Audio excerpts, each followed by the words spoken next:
বাকি পিস দিও, ঠিক আছে? এই গাড়ি এটা বড় পিস ছিল নাকি মাছ? জ্ঞান তোমা হ্যাঁ, কাটো, কাটো। রক্ত টক টক করে দেয় কাটো কাটো। মাঝে কারণ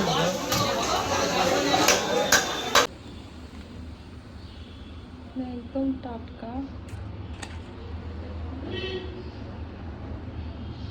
বন্ধুরা কেমন আছো সবাই? আশা করছি সবাই ভালো আছো। তো আমি আজকে একটা কুকিং ব্লগ নিয়ে চলে এসেছি তোমাদের সবার জন্য। আজকে আমি রান্না করব হচ্ছে আলু দিয়ে কাতলা মাছের ঝোল। তো ভিডিওটা শুরু থেকে শেষ পর্যন্ত দেখতে থাকো। চলো তাহলে রান্না করা যাক, ঠিক আছে? একদম সুন্দর টাটকা টাটকা কাতলা মাছগুলো দেখো। তো বন্ধুরা, কাতলা মাছের হচ্ছে মানে আলু দিয়ে ঝোল বানানোর জন্য যেসব মশলাগুলো লাগবে সেই মশলাগুলো আমি এখানে নিয়ে নিয়েছি। একটু তোমাদেরকে দেখাই।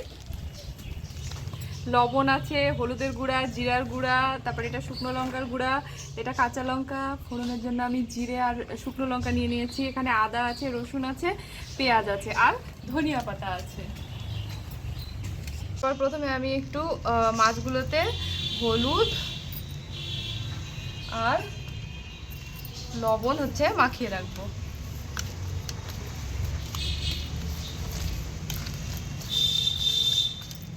মাছগুলো বেশ ভালো, একদম কি সুন্দর তেল হয়েছে দেখো। কাটো।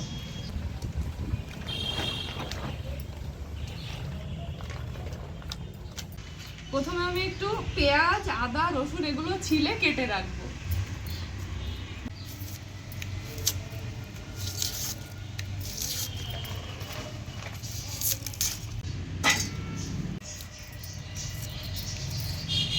এবার রসুন ছাড়িয়ে নিচ্ছি, আদাটা ছাড়িয়ে নিচ্ছি, পেঁয়াজগুলো কুচিয়ে নিচ্ছি।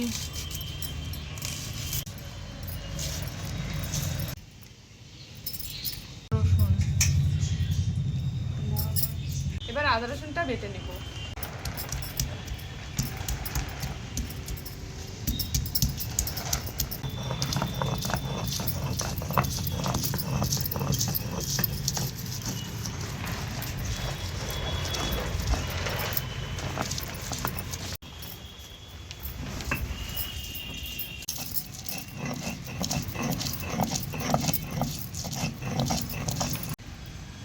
আদা রসুন বাটা হয়ে গেছে, এবার এটা তুলে রাখবো।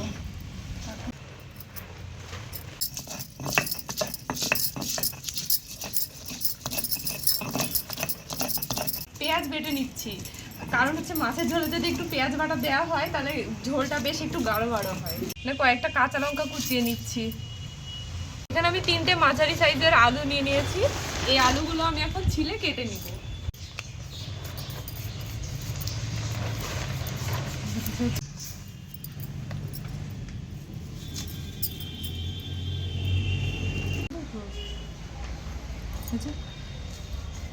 টমেটো আমি এবার মাছটা ভেজে নিব। চাপিয়ে দিয়েছি, কড়াইটা এবার হিট হতে দিয়েছি। হিট হলে এর মধ্যে আমি তেল দিই। মাছ ভাজার জন্য দিয়ে দিচ্ছি তেল পরিমাণ মতো। আমি একে একে মাছগুলো দিয়ে দিচ্ছি।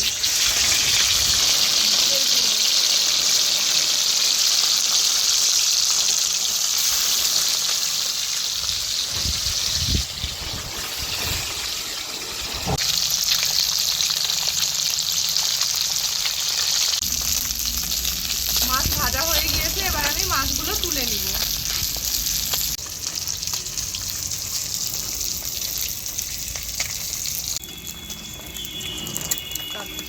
ভাজা হয়ে গিয়েছে, আমি মাছ ভাজা তেলে আলুগুলো দিয়ে ভেজে নিব।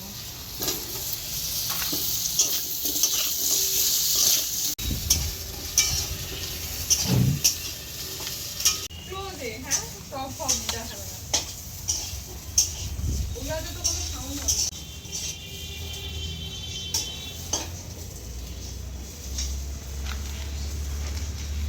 ভাজা হয়ে গেছে, এবার তুলে নিব।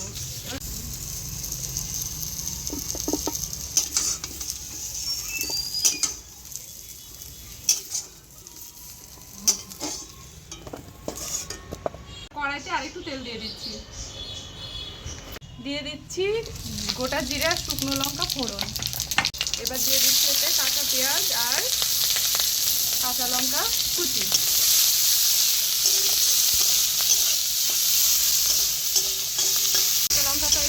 হালকা বাদামি হওয়া পর্যন্ত ভেজে নেব।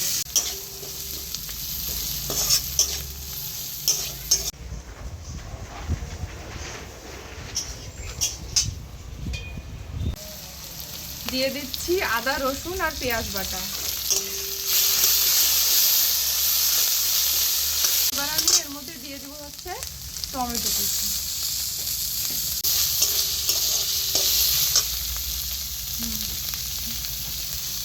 দিয়ে দিচ্ছি নুন।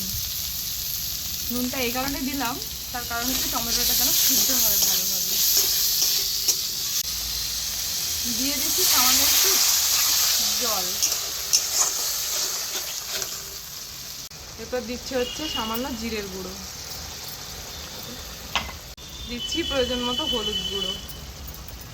এটা হচ্ছে কাশ্মীরি শুকনো লঙ্কার গুঁড়ো, এটাতে কোনো ঝাল নেই। কাশ্মীরি শুকনো লঙ্কার গুঁড়ো দিলাম, তার কারণ হচ্ছে যে আমি কাঁচা লঙ্কা দিয়েছি, অনেকটাই ঝাল হবে, আর আমরা অতটা বেশি ঝাল খাই না। যদি তোমরা চাও তাহলে পরে এখানে যেটা ঝাল শুকনো লঙ্কার গুঁড়ো সেটাও দিতে পারো। আর একটু শুকনো লঙ্কার গুঁড়ো দেওয়ার এটাই মানে যে তরকারিটার কালারটা যেন সুন্দর আসে। এবার মশলাটা একটু কষিয়ে নেব।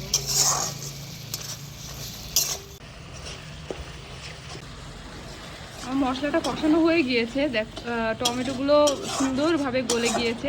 এবার আমি এর মধ্যে দিয়ে দিব হচ্ছে ভেজে রাখা আলুগুলো দিয়ে দিলাম। এবার আমি আলুগুলো দিয়ে আরেকবার কষাবো।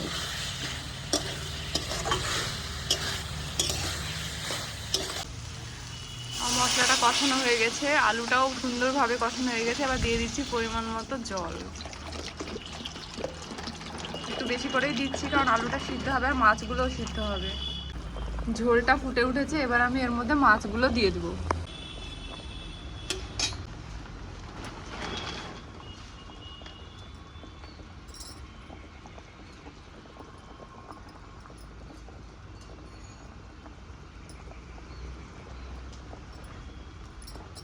এবার এটা ঢাকনা দিয়ে ঢেকে দিব।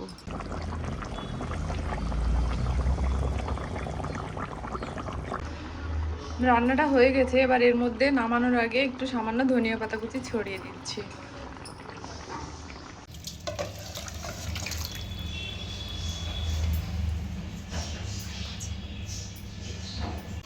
তো বন্ধুরা, আমার এই যে কাতলা মাছের হচ্ছে আলু দিয়ে পাতলা ঝোল রান্না করা একদম এই যে পুরোপুরি কমপ্লিট। ভিডিওটা যদি ভালো লেগে থাকে তাহলে অবশ্যই আমার চ্যানেলটাকে সাবস্ক্রাইব করো। খেতে তো বেশ ভালোই মজা হবে মনে হচ্ছে। ধনিয়া পাতাটা দিয়েছে, দাও দেখি, টেস্ট করে দেখি। দিয়ে দিলাম মাছ। গরম গরম কাতলা মাছ আলু দিয়ে ঝোল, ও কি মজাই না লাগবে। তারপরে বা ধনিয়া পাতা,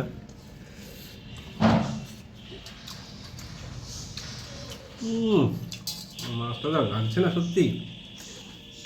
তার সঙ্গে একটু আলুটাও খেয়ে দেখি। অসাধারণ হচ্ছে তো, অসাধারণ।